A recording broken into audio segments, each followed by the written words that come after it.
Noong nakaraang taon, naging saksi ang rescue sa mga kwento po ng pag-asa at kabayanihan sa ngalan ng kaligtasan. Tulad na lamang ng mga sanggol na ligtas pong naisilang sa tulong ng mga rescuer.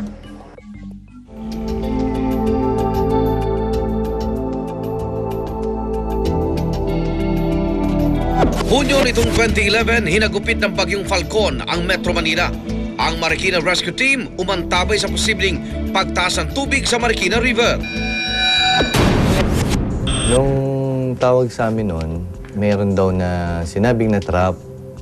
Pagpunta namin doon, then sinabi nila na may bata nga raw. May 7 buwan. Yun kagad ang iniisip namin na kunin bago yung mga malalaki. Umisip kami ng paraan kung paano namin ilalabas yung mga pamilya, pati yung bata. Unahin niyo yung bata, ha? Ronnie, unahin mo yung bata, isang taon. David! Langgana mo lang sa atin! Langgana pang malaki, doon natin ilalagay yung baby. Humingi kami sa kanila ng batya. Kasi meron kami salbabida, hindi pa naman kasya sa kanya yung mga life vest namin na dala-dala. So batya yung ginawa namin na pang sa kanya, pang salo. Makalipas ang halos kalating oras, ligtas na naitawid ang sanggol. Go ahead! Lalay, madulas dito. Hindi maipaliwanag yung yung gaang ng loob, gaang ng pakiramdam nung nangyari yun, na iligtas na natin yung baby. Kasi mahirap iligtas yun kasi wala pa siyang isip, hindi niya kayang kumapit sa lubid, wala pa siyang muwang sa nangyayari sa kanya. Kaya napakagaang ng naramdaman namin nung nailipat na namin yung baby. Abot langit ang pasalamat ng pamilya ng sanggol sa mga rescue team na nagdugtong sa buhay ng kanilang anghel. At matapos ang kalahating taon, muling magkukrus ang landas ng mga rescuer at ng pamilyang minsan nilang tinulungan.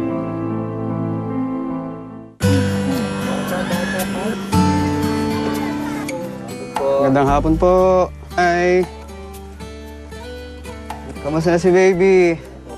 Dati wala pang buhok Ngayon makapal na. Natuwa ako. Sabi ko, bakit kaya? Sabi ko, ba't nadalaw? Siguro, titingnan ko anong kalagayan natin, no? Anong kalagayan ng baby. Wala ba kayong planong lumipat? Kasi lagi yata kami binabaha dito na Kinakabahan kaya kami. Kaya lang, wala naman kami ibang malilipatan. Hindi naman madalas na tumaas yung tubig. Re-regalo na lang namin ng salbabida na, hindi na planggana. Papasalamat ako ng marami sa kanila. Kasi kumbaga, inuuna nila yung ibang tao kaysa sa pamilya nila. Tinatanggap namin yung pasalamat nila. Paalala na lang sa kanila sa susunod, although talagang delikado yung lugar nila, alam mo naman talaga Marikina River, umaapaw, inaabot talaga sila ng baha. Lagi na lang silang maging aware sa kapaligiran, manonood lagi sila ng balita para alam nila kung anong posibleng mangyari. Lagi naman ganun halos lahat naman ng natutulungan namin, ng nare-rescue namin, hindi namin talaga kakilala. Pero ibinibigay talaga namin kung ano yung the best namin.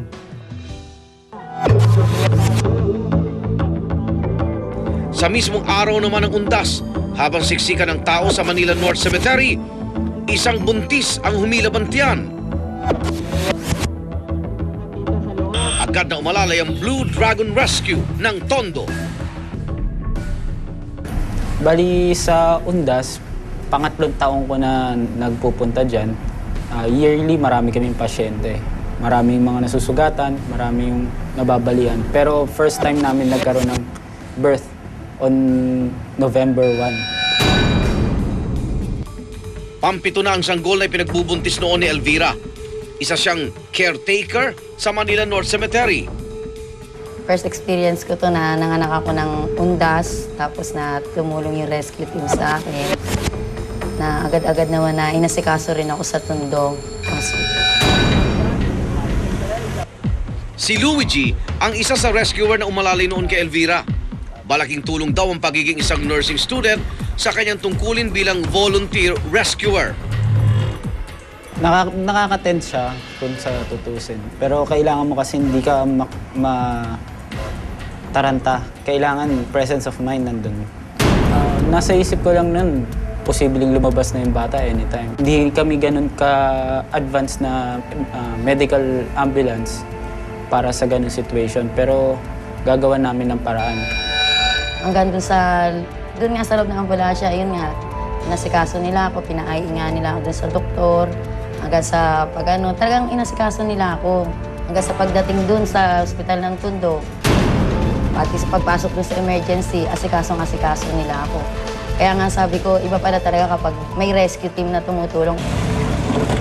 Makalipas ang halos 2 buwan, binalikan ng rescue team ang sanggol at ina nito na si Elvira sa sementeryo. Nung nakita ko naman si ate, medyo tuwa ako kasi kahit yung pagod namin nung araw na yun, kahit wala kaming tulog dahil 31 pa lang nandun na kami. Parang kahit pa paano nawala eh. Pagkakita ko pa lang doon sa bata, medyo nakaramdam na ako ng saya kasi kahit pa paano yung duktong ng buhay niya, naging part kami. Kaya napakalaking bagay na makita mo yung bata, lumalaki, malusog, o nawalang sakit.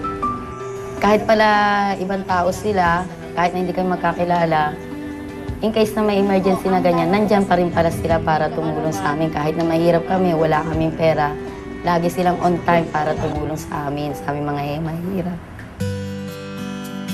Tuwing oras ng kagipitan, masarap isiping may mga kababayan tayong handang tumulong sa kapwa nang walang hinihintay na kapalit. Patunay lang na kahit saan, kahit sino, pwedeng tumulong at magmalasakit.